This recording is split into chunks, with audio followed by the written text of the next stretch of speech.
Yo guys, what is up with this video? I'm reacting to Food Theory. Did Burger King just break the law? Alright, I'm not gonna lie, I'm not a big fan of Burger King. I mean, if I have to go outside, okay, if I get Burger King, I would eat it. It's not bad, okay, it's just that I prefer a lot more things over it, you feel me? But they somehow broke the law. This one makes me go even less. I'm joking, I still would go, I'm not lying. But let's watch how they broke the law. Fucking scams. Look at you guys making okay burgers and breaking the law. My Whopper, right? Have it your way. Great. So I'll get a Whopper, no tomato, no onion, and no predator. You can't have it your way, young boy.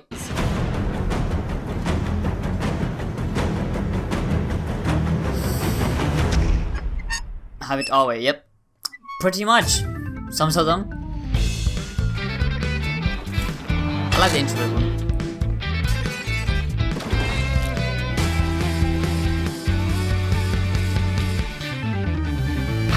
Hello, Internet. Welcome to like Food Theory, where today we're taking a big old bite out of some flame-broiled controversy in the fast food and streaming communities. As I'm sure most of you are aware, Twitch is a live streaming platform that allows streamers to interact directly with their audiences in roughly real time. The audience types comments into the chat, and the live streamer responds on camera. And there are lots of ways for those interactions to happen, with basic chat messages, sending money to the streamer via donation of Twitch bits, and paying to subscribe to the channel for a series of speech donations are just downright. Burger King, in conjunction with the ad agency David Madrid, realized TTS donations could be used to advertise BK's menu, and so they created a campaign called the King of Stream. In it, they went around to dozens of different Twitch streams and paid the minimum donation, an amount set by each individual streamer, but typically in the range of $3 to $5, to have their comments read via text-to-speech, at which point the entire audience and the streamers themselves were made aware of all the great deals that Burger King's menu has to offer. Hi there. Hey. I just donated $5 to tell you that you can spend $5 and get a Whopper. What is going on? In the end, the King of Stream campaign That's reached kinda a smart, large you know, they're trying audience to, on a shoestring budget and was seen as a success. How do we know that? Because Burger King's ad agency took the footage of all these interactions and made a best-of compilation proudly explaining what they did. And, you know, did that without licensing anyone's names, likenesses, voices, hence all the blurring and distortion that you see. They never used the word Twitch anywhere in the ad, opting instead for the more general term live streaming platform and the blatant use of Twitch's purple and white style. Heck, they even replaced the game It ain't footage Twitch, though. from the original It's a stream live streaming with platform. stock footage of generic video games since they didn't want to license that stuff either. Gotta love all those racing games with speed racing, and I love faster watching and the faster and streamers. faster and faster on all the road signs you pass. I have donated $5 so I can say that on the Burger King app you can get a Whopper. Are you gonna sponsor me or not?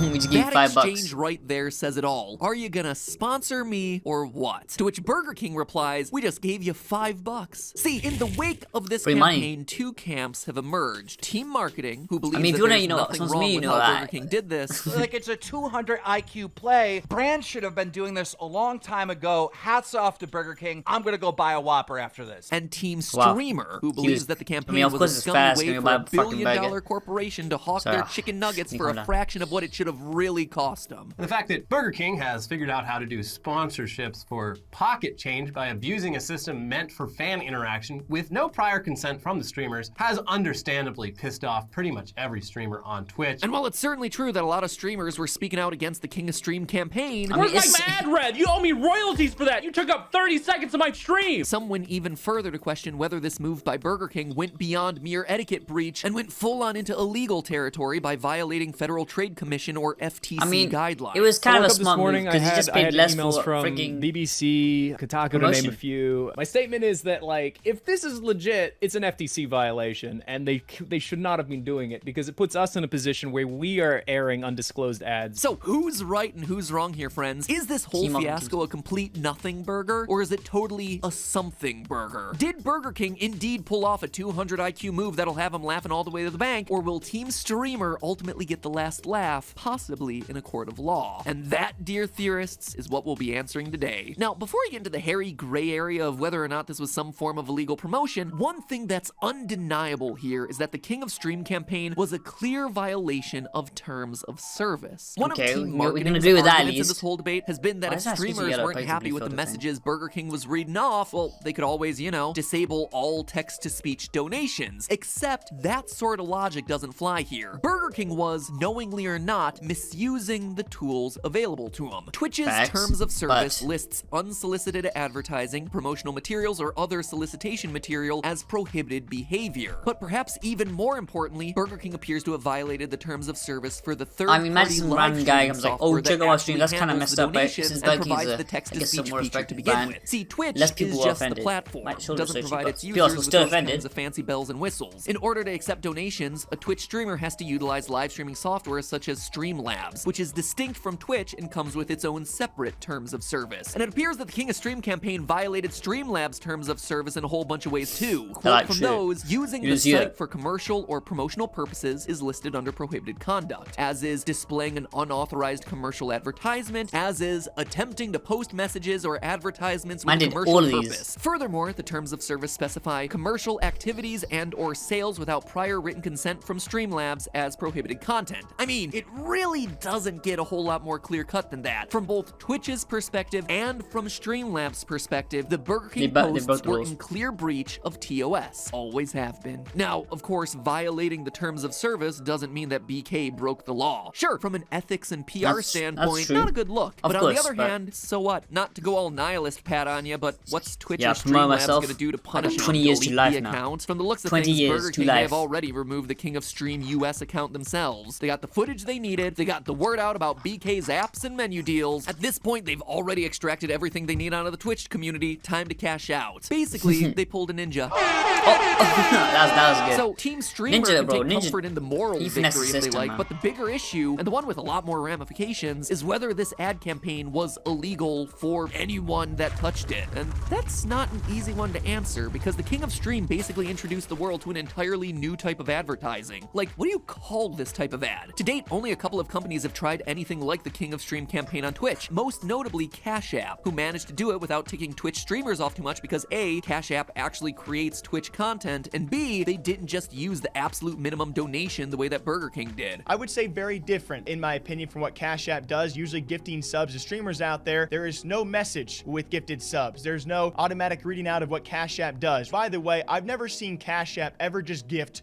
one sub. You're typically gifting, I would say, 10, 20, 25 subs at the bare minimum, which is much more than a measly $5 donation. Anyway, since the practice I don't know why people say measly $5 is not small. Some people live with $5 a day. Speech donations qualify as sponsorships? Are they people live for $5 a day?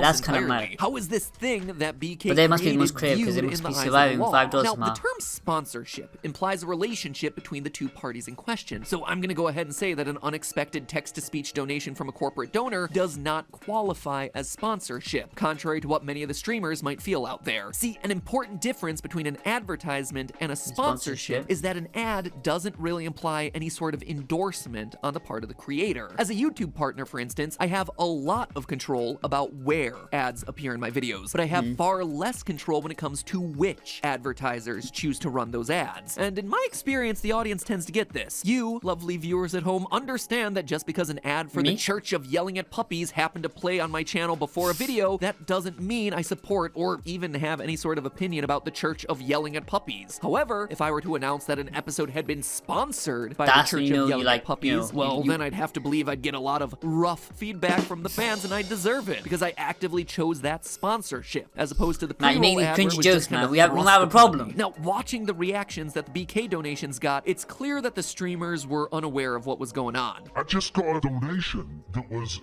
using the text of like an advert. I am so confused. And because the streamer and Burger King had no agreement or business relationship to speak of, streamers are under absolutely no obligation to endorse Burger King's products. Any streamer who receives a TTS donation is free to do what Twitch streamer Rubber Ninja did. Tell Burger King to its face that he was going to use the donation to buy an actual meal, then take to social media and call the campaign, quote, scummy as heck, and then double the donations that he got and donate them to the Ronald McDonald House. That is some galaxy brain action going on right there. That was fast food in the US ain't good. 3,000 IQ. It's not as good. It's disappointing. You know, with all this fast food money, I could go out and buy an actual meal. Surprise, surprise, Rubber Ninja's footage didn't make it into the Burger King compilation for some reason. No, very I wonder clearly, why. the King of Stream donations are closest to a traditional ad. As Bloom Ads puts it, quote, advertising implies that a payment has been made to place an ad with specific messaging, and Burger King explicitly does that with its TTS messages. And from that perspective, things start to look very differently. Because now you're not comparing those $5 donations to $1,000 sponsorship deals. That's comparing apples to very expensive oranges. It seems more accurate to compare Burger King's TTS donation advertisements to mid-roll advertisements. Because let's face it, they're both ads and they both play in the middle of the stream. I mean, sure, streamers get to select when their mid-roll ads play as opposed to getting blindsided by an ad whenever the sponsor decides the time is right. But given that Twitch recently began experimenting with mid-roll ads that are platform controlled, aka the streamers don't get to choose when they play, the difference between TTS donation ads and mid-roll ads is becoming foggy to say the least. So toss a couple more similarities onto that list. Both types of ads interrupt streams at inconvenient times, and streamers aren't happy about either of them. And when looked at from that guy has perspective, autism, I swear. the $5 donations look much less egregious. I can't speak to the current rates of Twitch mid-roll ads, but on YouTube, for ad revenue, the amount that you earn per 1,000 views is lucky to get over $5. It's only something that happens for like the top tier channels at some of the peak times a year, especially when you're talking about gaming videos. So depending on how many viewers each of these streamers had when the TTS donations came in, they may have made more from that donation, or at the very least from that series of donations, than they would have from a similar mid-roll ad running in the same place. I mean, don't get me wrong, it's an involuntary mid-roll. No one wanted it to be placed there, but is it all that different from the new policies that Twitch just put in place? So,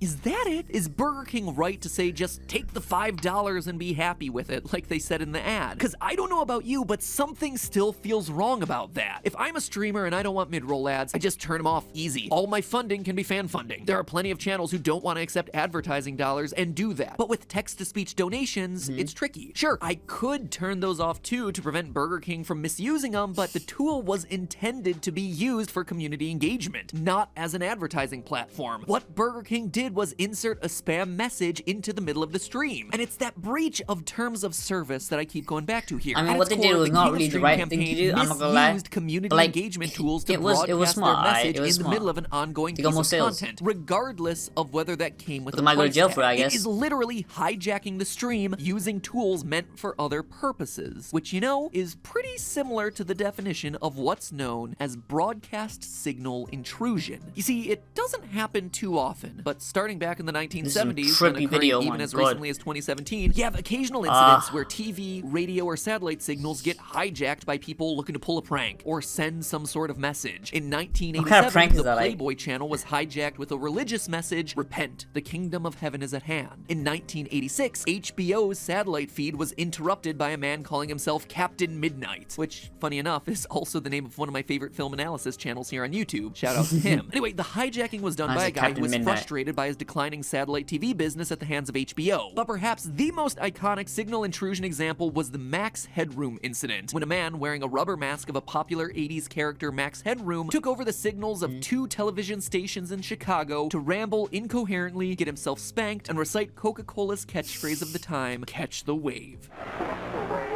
Catch the wave. Coke. In each of these cases, simple broadcast. What the hell is wrong with the human race? Honestly, like, to interrupt an ongoing what is the point of this? With an unwanted message in a way that seems I spanked myself on camera. similar to How the King funny. of Stream. So is this sort of practice illegal? Yes, but not in the way that you'd expect. We're not concerned about the FTC anymore. We're instead focused on the FCC, the Federal Communications Commission. Because these sorts of attacks were so new at the time, laws didn't really exist to punish them. Captain Midnight, after his hijacking of HBO, was charged with the crime transmitting without a radio license, because it was really the only thing they could get him for. And even that really didn't apply because the transmitter used had a license. Anyway, it ultimately netted him a $5,000 fee and a year probation, but it prompted the FCC to update its policies and create a new code that made such disruptions a felony. Does that then mean that the King of Stream is an illegal felony? No, because once again, just like those early hijackings, we're dealing dealing with a technology gap. The new laws in place around broadcast interference are specifically around interfering with satellite feeds. There's nothing from what I can find covering interruption of an internet-based streaming broadcast. So the Gucci, TLDR they're fine. here, was King of Stream a bad look? Yes. Was it illegal? Nope. No. At least not until the laws catch up with the Then way they'll that change it, modern then it'll be entertainment and legal. advertising happens. And considering the fact that the government's still trying to figure out how to log into their Hotmail, I think we have a couple years before they get around to Twitch text-to-speech donations. Yeah. What is a Twitch, guys? So it would seem then that there's the a little cavalry is movement of, not coming to save Team a body Streamer. part. Even if Twitch and or Streamlabs manage to slap Burger King on the wrist for terms of service Ow. violations, there won't be any real repercussions for corporations who spam, advertise via text-to-speech donations. At That least was the not word. until the law can catch up with the times. So what is a streamer to do? How do you fight back without the law or technology to help? Well, here's a theory. Streamers do have one very powerful tool available to them: shame. Shame is how Team Stream wins the war. Think about it. The Twitch community has managed to keep spam from individuals and self-promotion to a dull Christ. roar up to this point. How? By self-enforcing the rule. You don't use someone else's stream to promote your own. It is literally in the don't column of official Twitch etiquette, and Twitch users are typically quick to call out those who violate the etiquette. So get this, you can treat massive corporations promoting burgers the You ruined the exact name. way you'd treat a 12-year-old promoting his lit Fortnite stream. Yo, You don't check out my, engage, you report it, or you montages. just shame them on social media until the behavior stops. Just because a person or company donates money to your channel does not mean I that hate you're this under guy any comments, bro. It's like, obligation to check out thank this them, montage engage some with them, or even be sorry. polite. I know that last one is They going to made be it tough cool, for all you but I'm Canadian fine. streamers out there. Shout Look, if a out. company honestly believes that they're better off without a signed sponsorship agreement, then streamers have every right to show them why they're wrong. If a streamer believes that a text-to-speech donation breaks with etiquette, they should say so and make noise about it. Heck, it's kind of the reason I made this video in the first place, because the legal battle may not be winnable for some time, but the PR battle is winnable right now. But hey, that's just a the theory. A food theory. I'm just filming again. I'm Bon so appetit. stupid. Might just ate me. Alright, wait. Bro. Burger King, you think you're slick now? I think you really think you're slick. Alright. Just wait till you get in the freaking court, alright? Okay, we assume finna get just. I don't understand, okay? Like, I know what they did was kind of bad, okay? But, like, nothing in the rules says they kind of do it. I know nothing, they just say it, but, like, it doesn't mean they're gonna get, what, 10 years in jail or some shit? No. They're fine right now. Is if after the rules in place, if they do it then you can go in court and then sue their ass or some shit, alright? But right now, I mean, you can probably still sue them, I guess. I don't know, I'm not sure. Okay, I don't know how the legal stuff works, you know, I'm not that smart, as you can see from my fake glasses. But if you guys enjoyed the video, hit the like button, subscribe to the channel, and I'll see you guys in my next video. Peace.